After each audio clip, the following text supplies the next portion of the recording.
Class 6th students, good morning. Today we will continue the chapter of history that was regarding about the history, what is history and what are the sources of history we use to know about the past.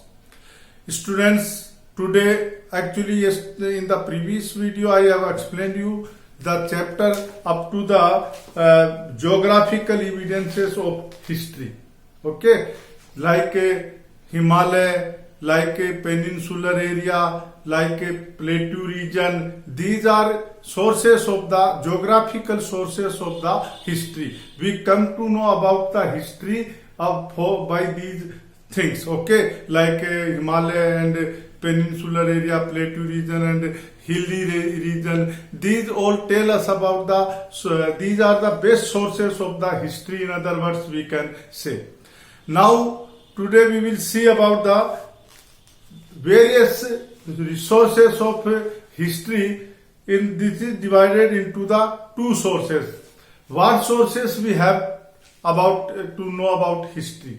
History के लिए कुछ source होना जरूरी होता है कि कैसे अपन पता चलाएं कि ये चीज कैसे कब घटित हुई थी, ये इवेंट कब हुआ था. इसके लिए कुछ सोर्स होना जरूरी होता है, कुछ मतलब एविडेंस, सबूत इसके लिए जरूरी होते हैं. तो ये जो सबूत जो है इतिहास लिखकार जो लिखते हैं हिस्ट्री, उनको ये दो तरीके से प्राप्त होते हैं. One is by the archaeological survey sources and one is known as the literary sources. ये जो हिस्ट्री लिखने के जो सोर्सेस हैं, जो माध्यम है, वो दो भागों में बांटा गया है. One is archaeological sources and another is what you call literary sources. Okay, इन दो भागों में इसको बांटा गया है. सबसे पहले we will see that in the past what happened, the past known from the remain of left behind. पास्ट में क्या हुआ ये अपन को कैसे पता चलेगा कि जो उसके जो घटना घटित होती हैं और उसके अंदर जो चीजें मतलब लेफ्ट हो जाती हैं, मतलब वो जो सबूत रह जाते हैं, उनसे अपन हमारे पास्ट का पता करते हैं. और जिस तरीके से अपन पास्ट को पता करते हैं उसी को अपन हिस्ट्री के सोर्सेस के नाम से जानते हैं. तो दो सोर्सेस होते हैं, archaeological sources as well as what you call literary sources. सबसे पहले अपन पढ़ेंगे आर्कियोलॉजिकल सोर्सेस क्या है. Students, you see that there are lot of things that are left behind by the past societies. जो पहले की जो समाज था उसके द्वारा बहुत से सबूत ऐसे छोड़े गए, वो हमारे लिए आज जो है वो पीछे के इतिहास के बारे में अपन को बताता है. जैसे कोई भी चीज है, जैसे शहर थे जो मोहनजोदारो की खुदाई के अंदर अपन को मिले थे. तो ये जो आर्कियोलॉजिस्ट जो है वो खुदाई करते हैं. जब वो खुदाई करते हैं तो उनको कुछ सबूत मिलते हैं, जैसे कोई कॉइन्स मिल गए, कोई और रिमेन जो पहले के जो समाज था उसके और कोई बचे हुए सबूत मिल गए अपन को. तो उससे अपन हिस्ट्री का यानी इतिहास का पता लगाते हैं.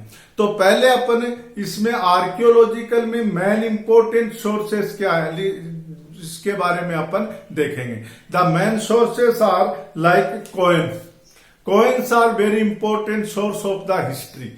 स्टूडेंट्स, कॉइन एक ऐसी चीज है जो अपन को उस जमाने के बारे में बहुत सी इंफॉर्मेशन देते हैं. जैसे हु वाज द रूलर की उस पे कॉइन्स के ऊपर वो पिक्चर रहती थी, तो उससे पता चलता था कि ये कॉइन इस जमाने में यहाँ पे किस राजा का रूल था. सेकंड थिंग, कॉइन जो है वो किसका बना हुआ है, मेटल का बना हुआ है या गोल्ड का बना हुआ है या सिल्वर का बना हुआ है. That tell us about the means economy of that society. ये अपन को ये बताते हैं कि वो जो राजा या जिसके जमाने में ये कॉइन्स चालू किए गए थे वो कितने पैसे वाले थे।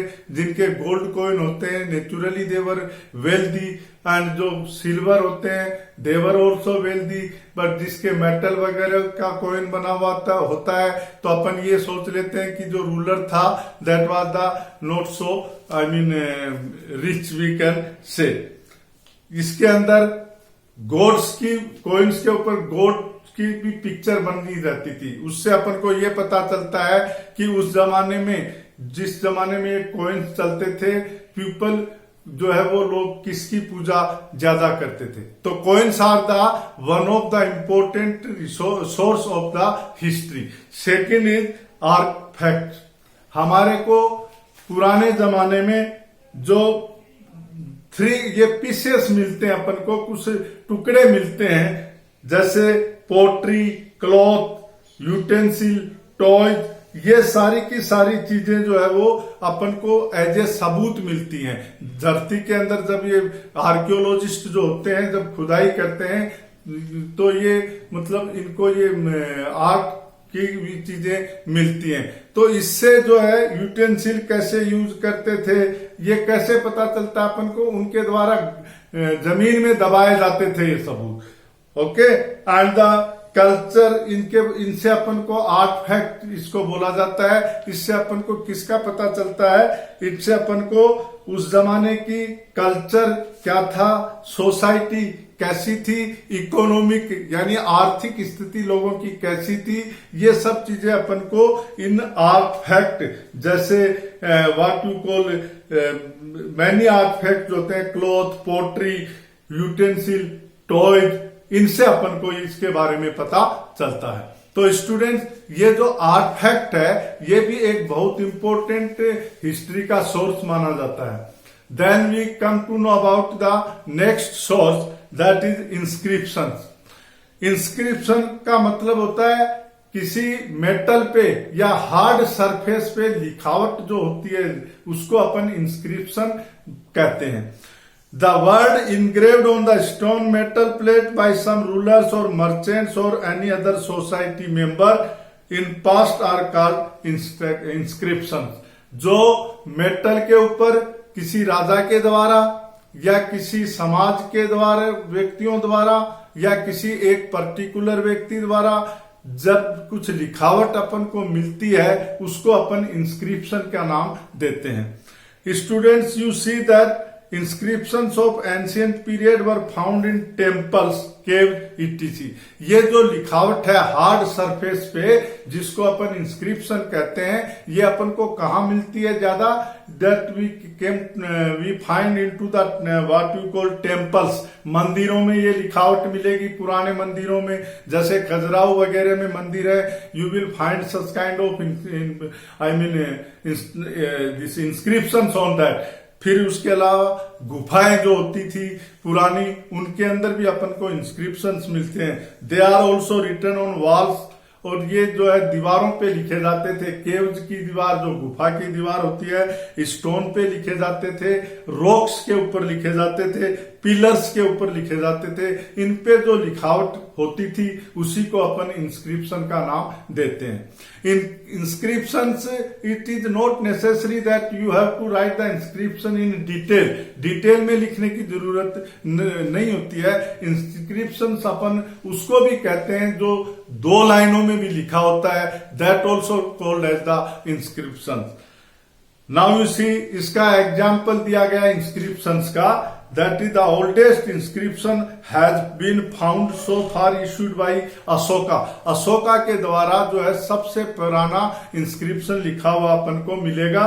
उसके बाद में आयरन पिलर है, install in the Qutub Minar है दिल्ली के अंदर। इन सब ये जो है यहाँ पे अपन को लिखावट मिलेगी पहले उस जमाने के लोगों की, उसको अपन इंस्क्रिप्शन कहते हैं। और इसका ये एग्जाम्पल है इंस्क्रिप्शंस का, दिस पिलर्स, अशोका पिलर, ये सारे जो है एग्जाम्पल है।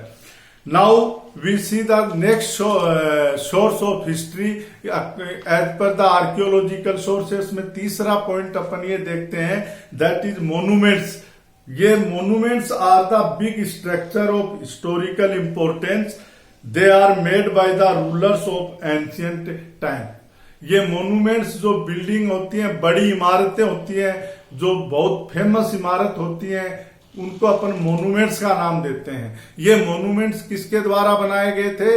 उस जमाने के रूलर्स जो होते हैं उनके द्वारा वो बनाए गए थे। जैसे बहुत से मोन्यूमेंट्स ऐसे हैं जो पॉपुलर हैं और जो अपने आप में विशेष भी माने जाते हैं। Now you see they have relevance with those rulers their region. ये मोन्यूमेंट्स जो है वो अपने जमाने में जब ये बनाए गए थे उस टाइम पर किस प्रकार का आर्किटेक्चर प्रचलित था, किस प्रकार के राजा लोग अपने मतलब ये आर्किटेक्ट करवाते थे, इनके बारे में अपन को मोन्यूमेंट से पता चलता है।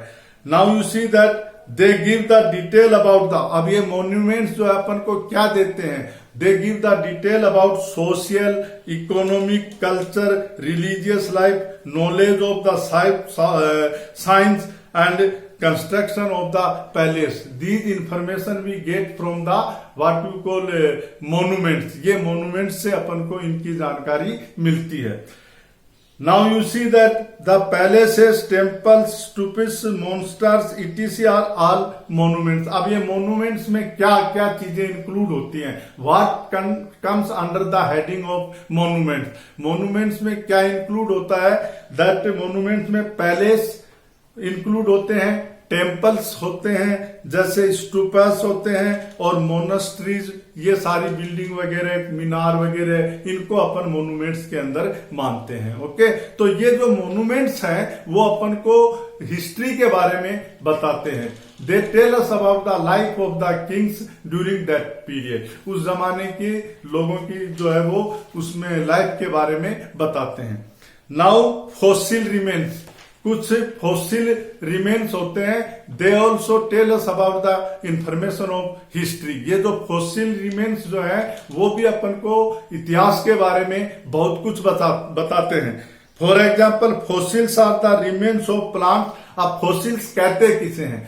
फॉसिल्स वो होते हैं जो पेड़ पौधों का जो रिमेन्स होता है, एनिमल्स का, और जो और दूसरे ऑर्गेनिज्म होते हैं उनका जो अवशेष जिसको बोलते हैं अपन हिंदी में, वो जो होते हैं उनको अपन फॉसिल बोलते हैं। ओके, तो ये जो फॉसिल्स हैं जिसके अंदर पेड़ पौधे आते हैं, जिसके अंदर एनिमल्स आते हैं, जिसके अंदर और मतलब और लिविंग ऑर्गेनिज्म है उसके अवशेष आते हैं, इनको अपन we call them this fossils. Okay, and fossils tell us about the history and life of the past of the people.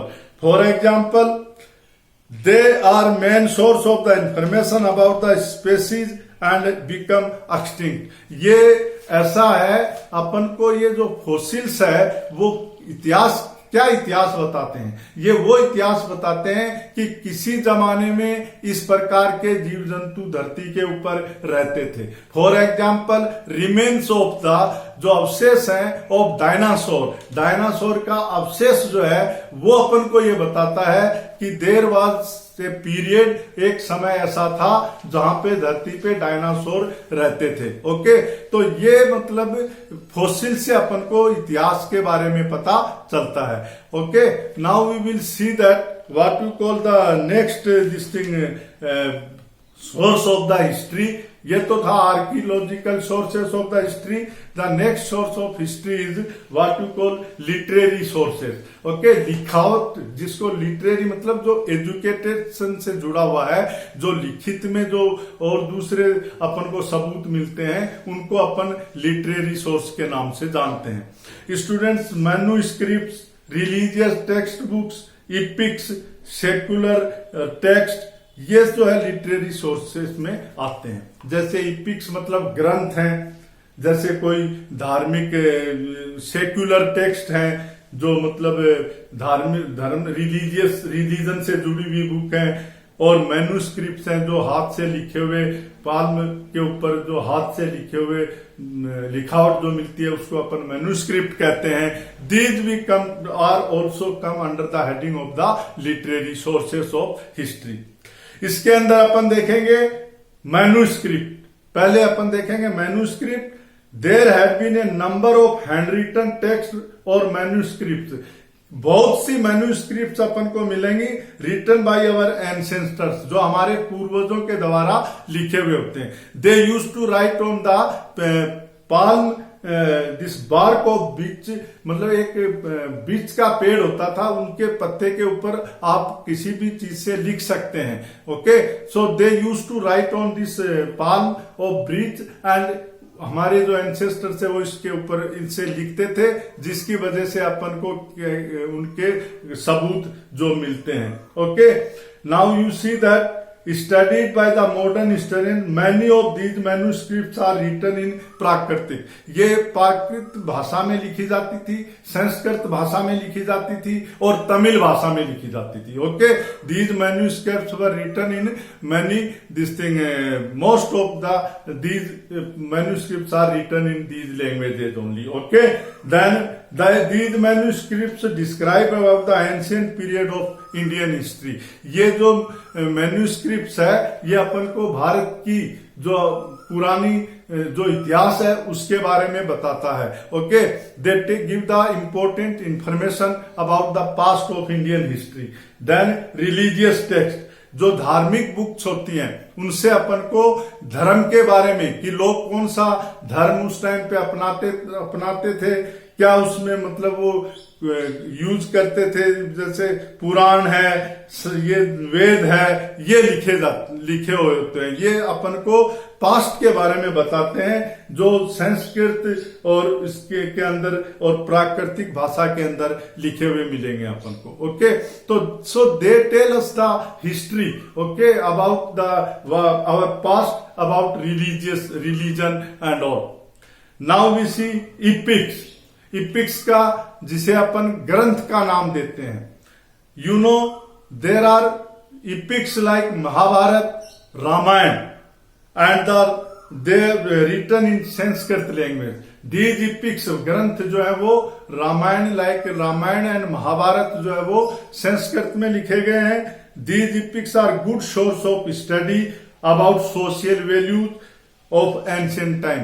ये जो इपिक्स हैं वो एक बहुत ही बढ़िया सोर्स है इतिहास बताने के लिए कि पास्ट में कैसे लोग रहते थे। ओके, आज अपन को पूरी रामायण है या महाभारत है वो अपन को उस काल का, उस जमाने के बारे में बताता है कि लोग उस जमाने में किस तरह का जीवन जीते थे। ओके, उनकी क्या मर्यादाएं होती थी, क्या शिक्षा उनके पास में थी, क्या वो एजुकेटेड थे, ये सब की सब अपन को इन समाज के बारे में जो जानकारी है वो मिलती है। वो किससे मिलती है? इपिक्स से, ग्रंथों से मिलती है। ओके, एंड फॉर एग्जाम्पल दो ग्रंथ आपको बताए गए हैं, this what we call Ramayana and Mahabharat.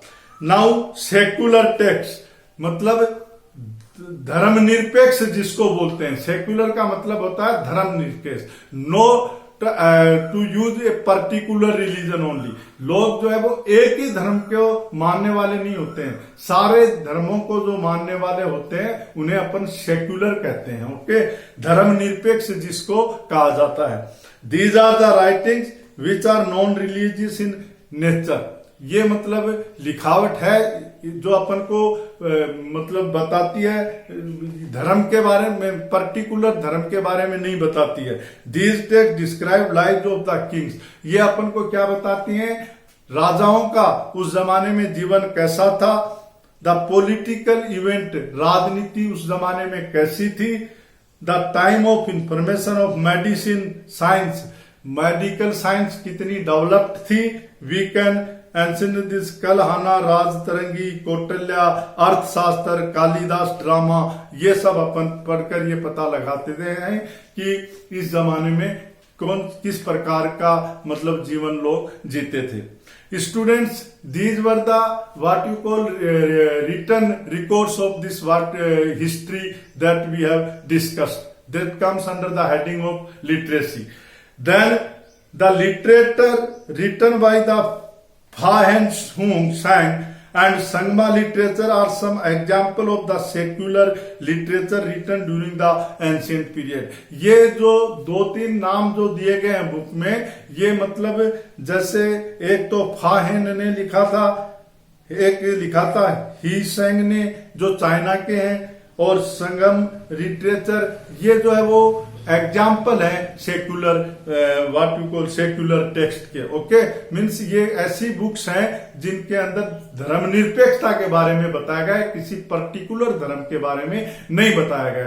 तो ये सारी की सारी इंफॉर्मेशन अपन को किससे मिलती है? लिटरेरी सोर्सेस से। Okay, so these two sources of history I have explained you. Students, lesson ends here and we will start our next chapter in the next video. Okay, so now I hope all of you understood this. Thank you and have a nice day.